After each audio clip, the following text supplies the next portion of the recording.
कबीर साहब बहुत बढ़िया बात है। कोई गुरु हम चेला संतो, कबीर साहब नहीं कह रहे हैं, ये माया रूपी नारी की बात कहते हैं। और पुरुष, इन पुरुषों को नहीं कहते जो आदमी ये पुरुष के रूप में बैठे हुए हैं, उनकी दृष्टि में पुरुष आत्मा है और शास्त्रों में आत्मा को पुरुष कहा गया है। इस आत्मा को भ्रष्ट करने का रूप ये माया रूपी नारी करती है। वो स्त्री की आत्मा को भी भ्रष्ट करती है, पुरुष की आत्मा को, बच्चों को भी भ्रष्ट करती, बूढ़ों को भ्रष्ट करती है। याद रखना, इस माया रूपी नारी से कौन बचाएगा? ताते रहे अकेला। अकेला मतलब असंग हो जाना, असंग का मतलब कुसंग से दूर हो जाना, और कुसंग से दूर होने का मतलब सत्संग में जुड़ जाना, और सत्संग में जुड़ने का मतलब है ज्ञान सुनते सुनते सबसे अनासक्त हो जाना। अनासक्त है वही असंग है, जो असंग है वो माया उसको भटका नहीं पाती है। ये बीड़ी पीना, सिगरेट पीना, गांजा, चरस, तंबाकू पीना, ये क्या है?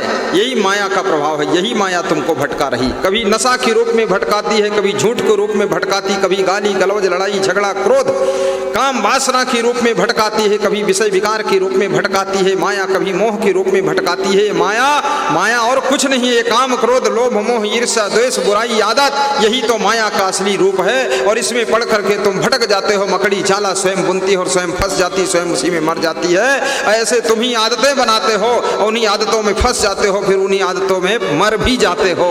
इसलिए माया की जंजीरों को तोड़ने के लिए, काम, क्रोध, लोभ, मोह को छोड़ने के लिए आपको सत्संग की शरण में आना पड़ेगा। भक्ति से ही इनसे मुक्ति मिल सकती है और कोई रास्ता नहीं है। बोलिए सद्गुरुदेव की जय। नारी सकल पुरुष वही खाए। वाह वाह, क्या बात। नारी सकल पुरुष वही खाए, ताते रही अकेला। किससे अकेला रहना है? बुरी आदतों को छोड़ना, उनसे अकेला हो जाना है। ये गांजा, भांग, अफीम, चरस को त्याग करके अकेला हो जाना है। ये गांजा तुम्हारी कोई दासी नहीं है और ये बीड़ी तुम्हारी कोई सिस्टर नहीं है।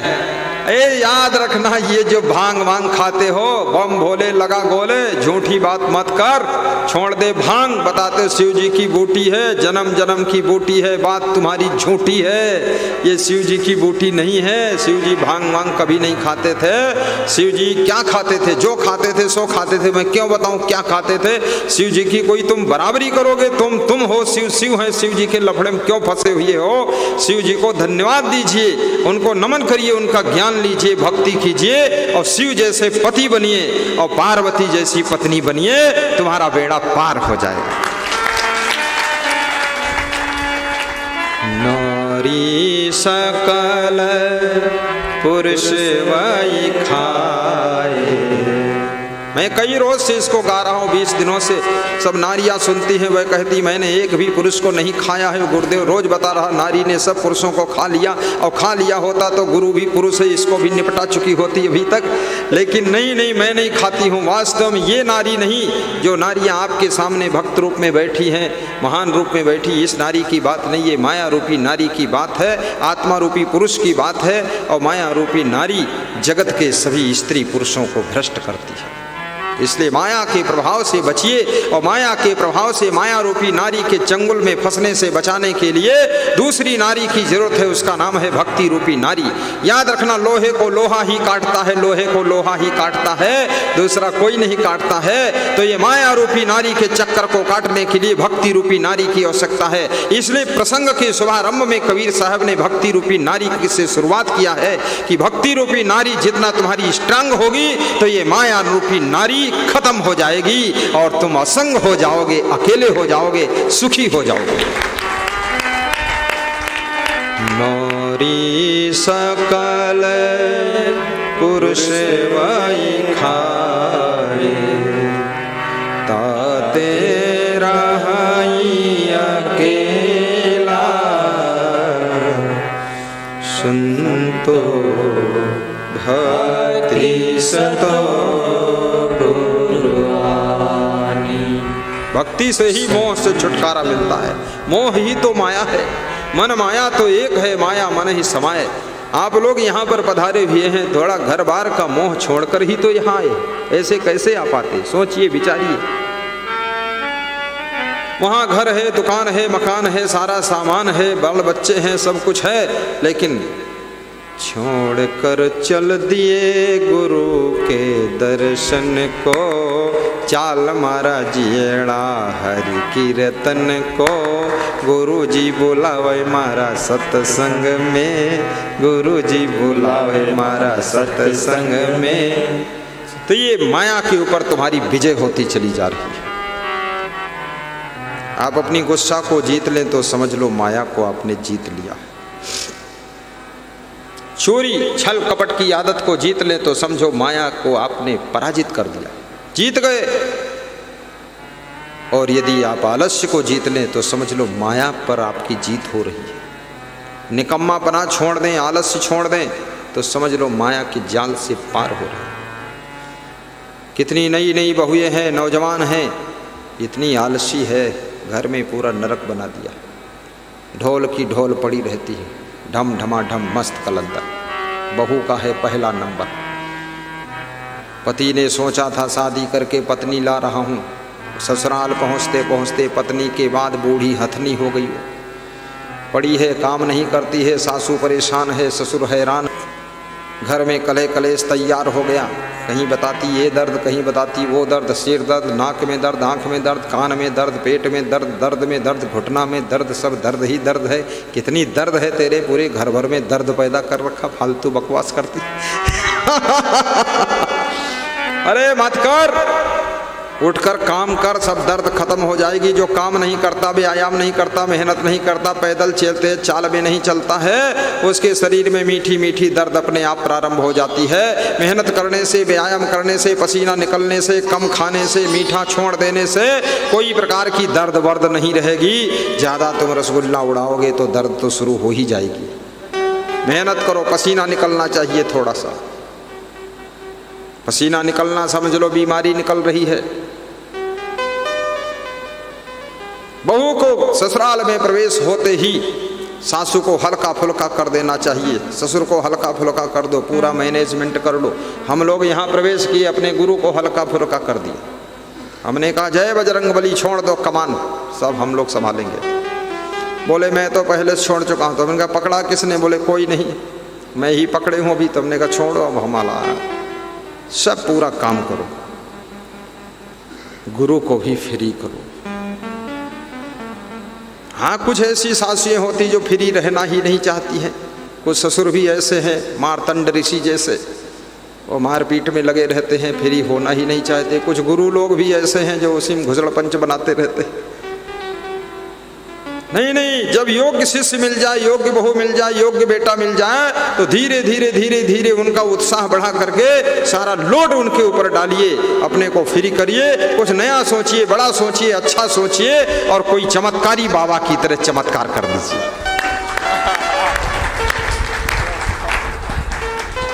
सासू को भी लगना चाहिए हमको बहू के आने से थोड़ा विश्राम मिला है, आनंद मिल गया।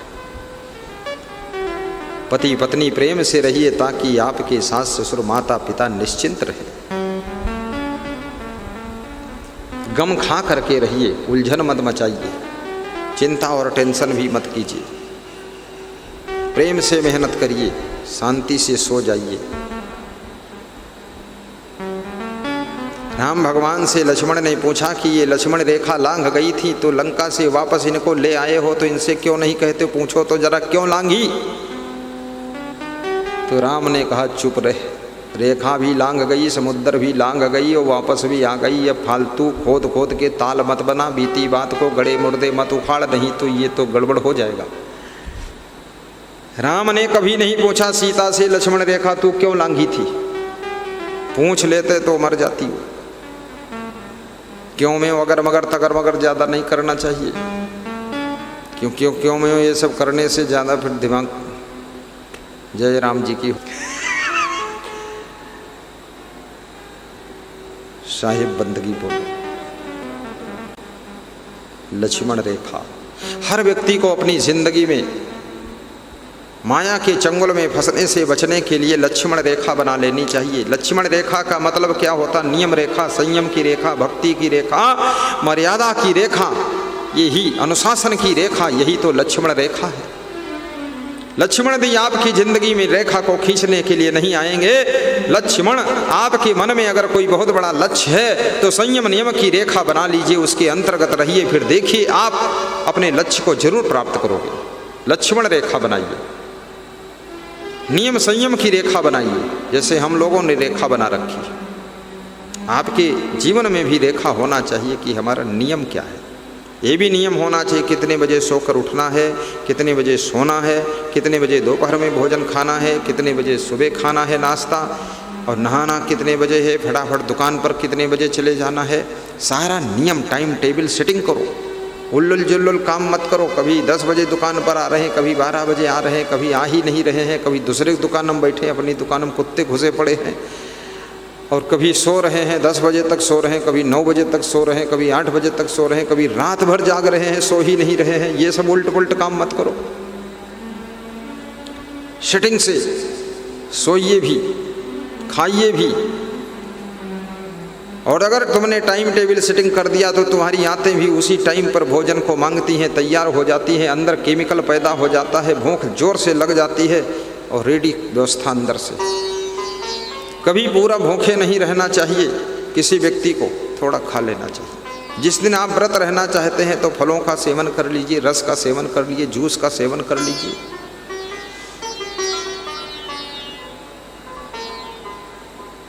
और यदि पूरा व्रत रहते हैं, आप खाना नहीं चाहते, तो जल का सेवन करिए। निर्जला व्रत कभी मत रहिए, क्योंकि अंदर सब मशीन चल रही है, केमिकल बन रहा है, तुम कुछ खा नहीं रहे, पी नहीं रहे, तो सब आंतों में डिस्टर्ब हो जाएगा। थोड़ा सा जल पीते रहो, नींबू डालकर। अगर केवल आप जल पर आधारित हैं तो नींबू डालकर पानी पियो। एक नींबू में 4 गिलास पानी तैयार करिए, घोंट घोंट कर उकड़ू बैठ करके धीरे धीरे पीजिए। नींबू डालकर जो पानी पिया जाता है, उस पानी में इतनी शक्ति, ऊर्जा, एनर्जी पैदा होती है कि आपको ना तो कमजोरी आएगी, ना वीकनेस आएगी, और नींबू काटने की शक्ति उसके अंदर है नींबू में। आप देखिए, ताम्र पात्र को किसी चीज़ से रगड़ो साफ नहीं होता, लेकिन नींबू लगाकर रगड़ो तो पूरा उसका मैल साफ होता। तो अंदर की आंतों का जो मैल है वो नींबू पानी के साथ घुल कर जाएगा, तो आंतों के मैल को छील कर साफ करके पूरा पेट साफ कर देगा। मेदो हर चूर्ण खा लीजिए, पेट साफ हो जाएगा। अमृता चूर्ण खाइए, पेट साफ हो जाएगा। इंद्रायण की जड़ खाइए, पेट साफ हो जाएगा। पेट में भी तो गंदगी इकट्ठा हो जाती है। बहुत लोगों के पेट में तो कब्जियत चल रही है, 10 साल से कब्जियत है, 50 साल से कब्जियत है। कितने लोग तसल्ली वाले हैं, 100-100 साल से कब्जियत झेल रहे हैं, कोई ख़त्म ही नहीं हो रही। 1 मिनट में पेट साफ होना चाहिए, फ्रेश बाथरूम होना चाहिए। यदि कब्जियत आपको रहती है, सीधी सी दवा ले लीजिए। क्या? कच्चा केला निकालिए, छिलका उतारिए, टुकड़े काटिए, दूध में खौलाइए, 1 गिलास में खूब खौला दीजिए, और उसके बाद उसको खा लीजिए। गरम गरम दूध पी लीजिए, खाली पेट सवेरे सवेरे। फिर देखिए पेट की सफाई चालू हो जाएगी। मेदो हर चूर्ण शाम को खा लीजिए, रात भर और दिन भर पेट सफाई चलेगी। उस दिन कहीं जाना ना हो तभी खाना, क्योंकि बाथरूम में ही ठिकाना होगा आपका, जांच रूम में। बस पेट सफाई। बार बार जुलाब भी नहीं लेना चाहिए, क्योंकि पेट की बहुत सफाई करोगे तो भी डिस्टर्ब हो जाएगा। ये चीज़ें सब महीने में 1 बार, 15 दिन में 1 बार, 6 महीने में 1 बार। पेट में कब्जियत नहीं तो कभी नहीं। शरीर को स्वस्थ रखने की फिक्र कीजिए। वजन बढ़ रहा है, चिंता कीजिए, वजन को घटाइए, थोड़ा कम खाइए, मात्रा घटाइए, भोजन बिल्कुल मत छोड़िए। एक भक्त कह रहे थे, मैंने तो भोजन पूरा ही छोड़ दिया। तो पूरा छोड़ दिया, रिजल्ट क्या आया? बोले वो ना उठ पाते थे, ना बैठ पाते थे। तो हमने कहा पूरा नहीं छोड़ना है, कम कर देना है। 4 रोटी खाते हो तो 2 रोटी कर दो, 2 खाते तो 1 रोटी कर दो, कटोरी भर सब्जी खाते तो आधी कटोरी कर दो, दाल लोटा भर पीते हो तो फिर 1 गिलास भर ले लो। कितने लोग तो राजस्थान में मैं गया तो एक आदमी बोला कि मैं बाटी और दाल प्रेम से खाता हूँ, तो मैंने कहा बनवा दो बाटी दाल आज। जब वो खाने बैठा, हम लोग तो बाटी वाटी ज़्यादा खाते नहीं, तो सीमित बाटी बनी थी, वो अकेले ही 15 बाटी खाया। साधु लोग बोले आधे को मिली ही नहीं, तो हमने कहा क्या हुआ? बोले एक ही निपटा दिया। हाँ, एक साधु आया मेरे पास में छत्तीसगढ़ में, बोला कि हरिओम, तो हमने कहा ठीक हरिओम, शांति से। बोला जो सुख आपके चरणों में मिला कहीं नहीं, तो हमने कहा क्या हुआ? बोले भरपेट भोजन मिला। पीछे से भंडारी आया, बोले इनका भरपेट हमारा खाली पेट। तो क्या हुआ? बोले 40 रोटी खाया है। 40 रोटी मामूली बात नहीं। अधिक खाने से बुद्धि भी कम हो जाती है, गुस्सा बहुत ज़्यादा आती है। अधिक खाने वालों को क्रोध आना शुरू हो जाता है, बीपी हाई हो जाता है, शुगर बढ़ जाती है। इसलिए अधिक भोजन मत कीजिए, कम खाइए। बुद्धि घटे बहु भोजन खाए, इस फार्मूले को याद रखना।